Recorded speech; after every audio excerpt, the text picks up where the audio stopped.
আপনার হাবিবের দেয়া সুন্দর নিয়মের উপর আমল করার তৌফিক নসিব করো আল্লাহ। সকল বিমারীদের বিমার কমাইয়া দাও। দেশে বিদেশে যত সমস্ত ভাই বোনরা অসুখ বিসুখের মধ্যে লিপ্ত আছে, যত আযাব গজব আসমানি জমিনি আছে, সবগুলোর থেকে আমাদেরকে হেফাজত করো। আপনার নবীর উম্মত জিন্দা মুর্দা তামাম দুনিয়ার উম্মতে মুসলিমাকে মাফ করে দাও। হিন্দু বৌদ্ধ খ্রিস্টান নাস্তিক মুরতাদ বেঈমানদেরকে ভরপুর হেদায়েত দিয়ে দাও আল্লাহ। রাশিয়া আমেরিকার যুদ্ধ বন্ধ করে দাও আল্লাহ। চাই না আমরা কাফির লড়াই করে মারা যাক আল্লাহ। আমরা চাই না অনিষ্ট, চাই না কারোর জন্য, তাদেরকে হেদায়েত করে দাও আল্লাহ। আল্লাহ যুদ্ধ নামের যুদ্ধ বন্ধ করে দাও।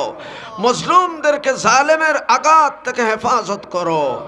এই মুহূর্তে সোনার মদিনায় নবীজির দরবারে আমাদের নাম ধরে ধরে মা বাবার পরিচয় দিয়ে দিয়ে অগণিত অসংখ্য দুরূদ আর সালাম পৌঁছাইয়া দাও। কবুল